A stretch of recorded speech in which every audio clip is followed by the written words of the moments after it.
You might have come across phrases like this in assignment briefs, marking criteria, and feedback. Getting the higher marks is all about the quality of your thinking, as well as the quantity of information you include, so let's look at what this means.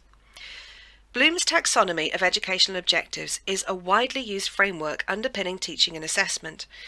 It divides learning up into 6 levels of increasing complexity, and the trick to doing well on assignments is to match your work to the level of thinking that's expected. Knowledge is the bottom level, or the foundation. You can't do much without knowledge. But knowledge in this sense is just facts and information, things you can collect and memorize, and to show that you've learned them, you simply repeat them back. Knowledge is important, and learning it can be hard work, but intellectually, it's not very complex. The next level is understanding. Knowing something is one thing, but it helps if you also understand what it means. The best way to demonstrate understanding is to explain it in your own words, or paraphrase. That's why it's best to use your own words rather than copying from a text. Even if you don't feel you've phrased it as well as the original, it's a far better way to show that you've understood it. Knowledge and understanding are what you gain from your lectures and your wider reading.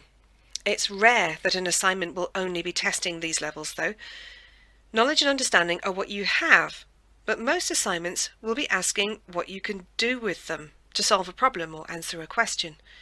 If you've ever got the feedback that your work is too descriptive or not enough depth, it's probably because you're mostly just demonstrating these 2 lowest levels. So, what can you do with your newly gained knowledge and understanding to demonstrate higher level thinking and show depth of learning? You could apply it or put it to use. You could apply theory to practice, apply a process to a particular example, a concept or model to a scenario, and make that knowledge and understanding work in the real world. You could also analyze it. To really understand something, we take it apart, look at the parts that it's made up of and how they work together. It's a bit like dissection. This is analysis. You could analyze a situation to see what's causing or influencing it. Analyze an argument to see how it's constructed. Analyze a process to see how it works. Analyze a quotation to interpret it, or analyze data to see any patterns that emerge. You could see Bloom's taxonomy as an analysis of learning, taking learning apart into its constituent elements and showing how they relate to each other in a hierarchy of complexity. Analysis is your view of it, though, so you'll need to explain your reasoning to your reader so they can see why your analysis is valid. Evaluation, the next level up, is to make a value judgment. Good or bad, effective or ineffective, relevant or not relevant, convincing or not convincing, successful or not successful. Of course, very few things are quite this black and white, so you'll probably be making more nuanced evaluations.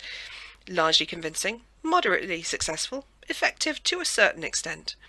You might also be comparing, this one is more effective or useful than that one.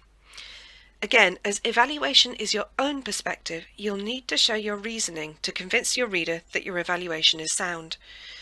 Evaluation and analysis often go together. It's what's called critical analysis. This means to ask not just how something works, but also how well it works. The final level is synthesis, also known as creation. This is where you get to take all of your knowledge and understanding, all of the outcomes of your application, analysis and evaluation, and blend it all together to create something new, your answer to the question. If analysis is like dissection, then synthesis is like cooking, taking separate ingredients, combining them together, and making something that's more than the sum of its parts. If you want to look at it a different way, you could see this hierarchy as ideas, so gathering your information and knowledge, making connections between the ideas instead of just listing them, and extending them into arguments and explanations of your own. Most assignments that you do in higher education will be asking for all of these levels, implicitly or explicitly. For example, sometimes you might be critically evaluating a journal article as part of the assignment, but other times your ability to analyse and evaluate might just come through implicitly in your choice of sources in the reading list. And there'll be a different balance of these levels and different assignments depending on what the question's looking for. Remember, above all, that you're usually being asked to make an answer rather than just find one, which involves demonstrating those higher level thinking skills to get the higher marks.